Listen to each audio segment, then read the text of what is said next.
Right at the start of the video, before we get into the topics of the day, I wanted to issue a huge thank you to Mr. Ali Al Plays. He's a Raid Shadow Legends content creator. He's been doing it way before any of your favorite content creators are doing. Basically, he was there since Chosen started Raid, even before Hades was creating content. He's a great guy. He went away for a few months, but now he's back in full force. And he was kind enough to give me a pretty cool shout out yesterday, for which I am very grateful. So if you're coming from Ali Al's channel, thank you for joining the Shinra Corporation.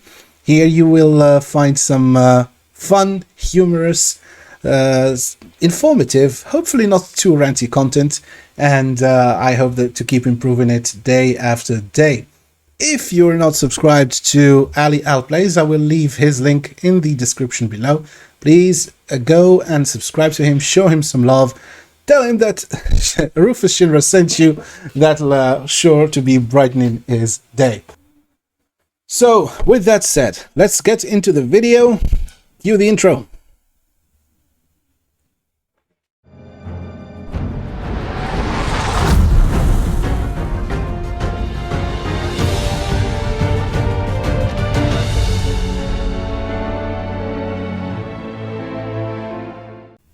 Hello and welcome everyone, Rufus Shinra here and back by popular demand.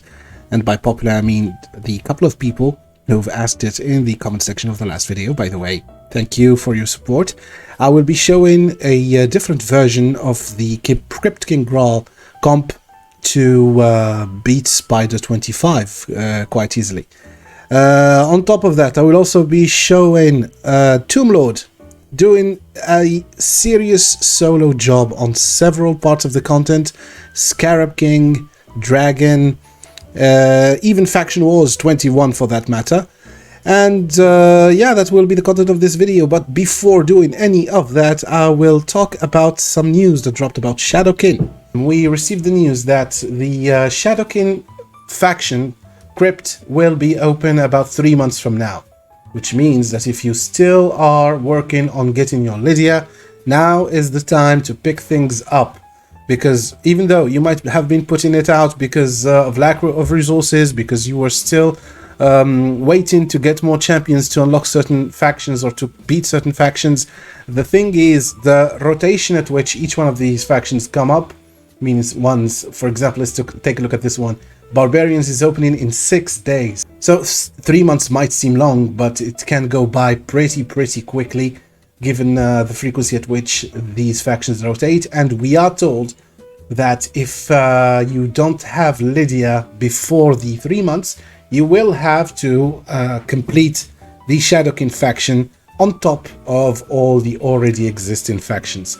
If you already have Lydia, you will get a few more bonus milestones to rack. So we'll get some nice. Let's see what we can expect.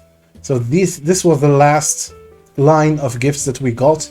If we get anything similar, maybe with a 5-star chicken here, because yeah, and double the silver, double the books, double the shards, double everything. If you want to keep it as it is. I don't know what they're going to do. They did not speak about it. But hopefully we will get something similar, if not better, for clearing the Shadowkin faction. We'll also get a few bonus books for the first time clear, that's for sure. But one thing that I would like to stress out is that, yeah, get working on those factions.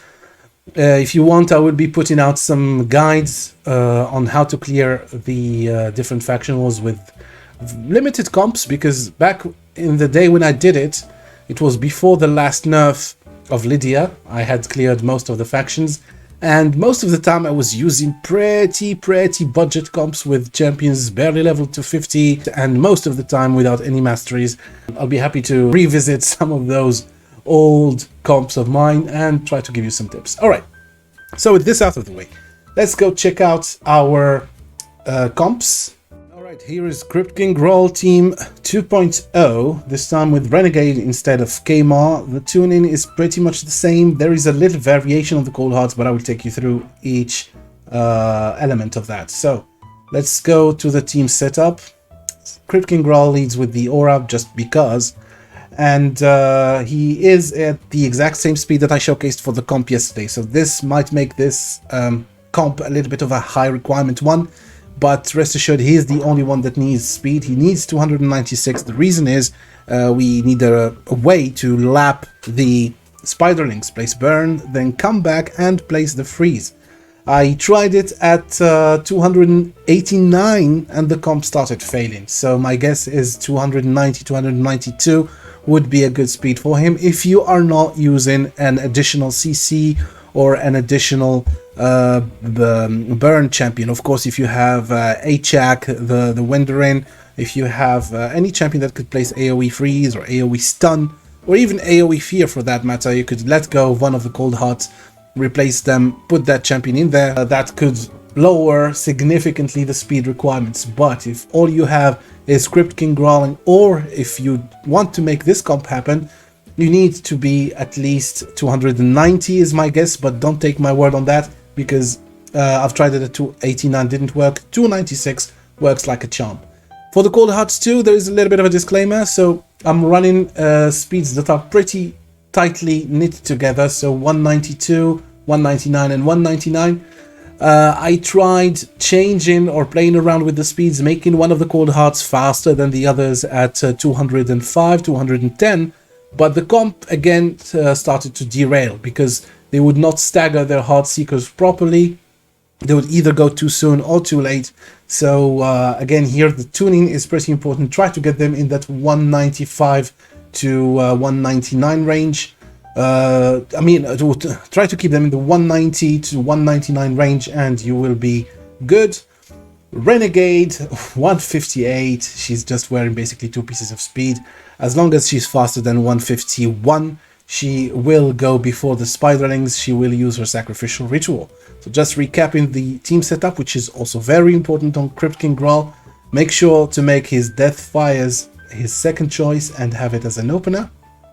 The Elemental Unity is always his first choice. This is his freeze attack. And the Cold Hearts all have the same setup. No Art of Pain, Heartseeker as opener. Renegade, just for added insurance, we had her Sacrificial Ritual as opener. Now, one thing that I still haven't quite worked out with this comp to make it 100% optimal is the fact that Crypt King Graal goes first. He does not place the burn on all of the spiderlings because there will be a couple of spiderlings that will spawn right after he takes a turn here. So he placed the burn on everyone, but these two are burn free. So I tried to make him slower than one of the characters and one of the cold hearts, but that too didn't work. Having a cold heart at 300 speed will be somewhat counterproductive, but I'm pretty satisfied with this one because even though those are not CC'd, it's not much of a problem. As you can see, the comp is very, very reliable. I've seen it fail very few times. It basically will fail for one of two reasons. If too many HP burns don't land, because there's still a 3% built-in chance for an HP burn not to land, no matter how high your accuracy is. No HP burn means no CC, means risk of spiderlings hitting your team. That's one condition. That pesky built-in 3% chance could make it so that, for some obscure reason, 2 or even 3 Heartseekers can fail.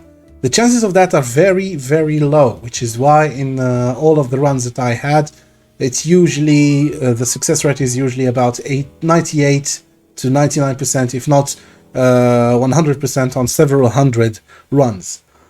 That's all there is to know about this comp, so now I will move on to some of that Tomblord goodness.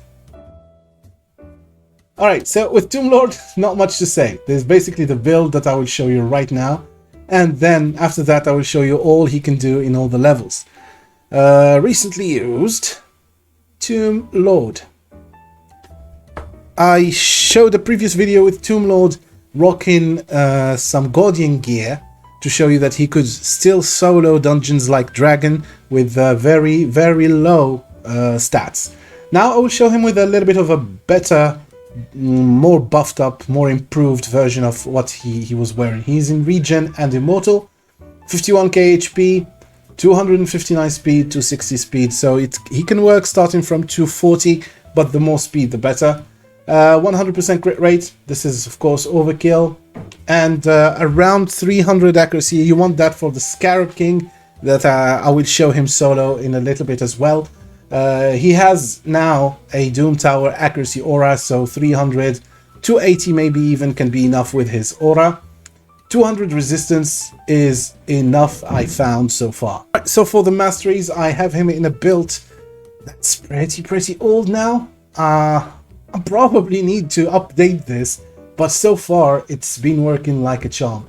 So some masteries here to boost the accuracy.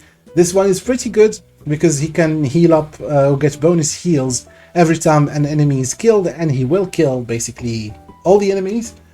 Cycle of Magic, always nice to have. Master Hexer, he already now places 2 poisons. This can make them 3 poisons.